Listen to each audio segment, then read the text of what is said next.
Los grupos municipales del Partido Popular, Mascamarena, Torrenconil, Ciudadanos, Compromís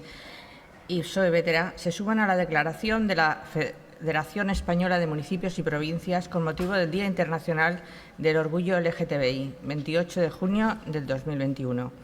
En 1981, el Consejo de Europa declaraba el derecho a la autodeterminación sexual de hombres y mujeres. Sin embargo, 40 años después, la investigación, las encuestas, los informes y la realidad muestran que la discriminación y el discurso de odio contra las personas LGTBI y los crímenes de odio motivados por la LGTBI-fobia están creciendo en toda la Unión Europea y representan una serie de amenazas para el resto de los derechos fundamentales en la Unión Europea. Y es que, a pesar de los avances alcanzados en materia de derechos LGTBI, quedan muchas lagunas pendientes de ser abordadas por el Poder Legislativo, especialmente en lo relativo a la lucha contra la discriminación por motivos de orientación sexual e identidad de género y al reconocimiento y protección de las personas LGTBI víctimas de delitos. A esta realidad se une la excepcional situación sobrevenida con la crisis sanitaria debido a la pandemia del COVID-19, donde las personas lesbianas, gays, bisexuales, transexuales e intersexuales, que ya son víctimas de violencia y discriminación por su orientación sexual o identidad de género, se han visto gravemente afectadas por esta pandemia,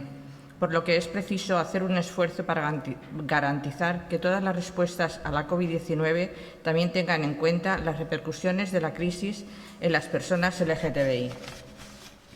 En este contexto, el papel de los gobiernos locales ha demostrado una vez más que para ser eficientes y eficaces se debe adoptar un enfoque basado en la cercanía a la realidad social, priorizando los derechos humanos y enmarcando cualquier actuación en los principios de igualdad y no discriminación, participación, individualidad, empoderamiento y rendición de cuentas. Somos los ayuntamientos, diputaciones provinciales, cabildos y consejos insulares garantes de la efectividad de una estrategia clara de lucha por la igualdad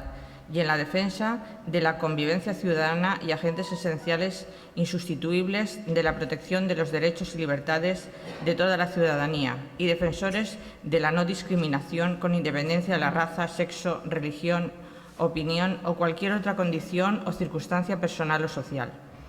En el 16º aniversario de la aprobación del matrimonio igualitario en España, hecho histórico de gran simbolismo, los gobiernos locales reunidos en la Federación Española de Municipios y Provincias condenamos enérgicamente cualquier discriminación contra la LGTBI y sus derechos fundamentales, incluida la incitación al odio. Recordamos la importancia de tomar medidas concretas para poner fin a la discriminación contra las personas LGTBI. Manifestamos nuestra especial preocupación ante el repunte del discurso del odio e instamos a las instituciones y a la sociedad civil a que intensifiquen su trabajo sobre el intercambio de mejores prácticas y refuercen su cooperación en la lucha contra el racismo, la xenofobia, la homofobia, la transfobia y otras formas de intolerancia. Reconocemos la importancia de recopilar datos de igualdad comparables y desglosados recopilados por territorios, que permitan medir el alcance total de la desigualdad en España y formular políticas significativas para la aplicación del derecho de igualdad de la Unión Europea. Apoyamos todas aquellas acciones locales, regionales, nacionales y europeas que tengan por finalidad la promoción de la igualdad y especialmente las dirigidas a luchar contra los estereotipos y a mejorar la aceptación social de las personas LGTBI. Reconocemos el trabajo de las organizaciones de la sociedad civil que trabajan por los derechos de las personas LGTBI y el valor de la colaboración con las autoridades locales para poner fin a cualquier discriminación existente y seguir impulsando unas políticas públicas igualitarias e inclusivas.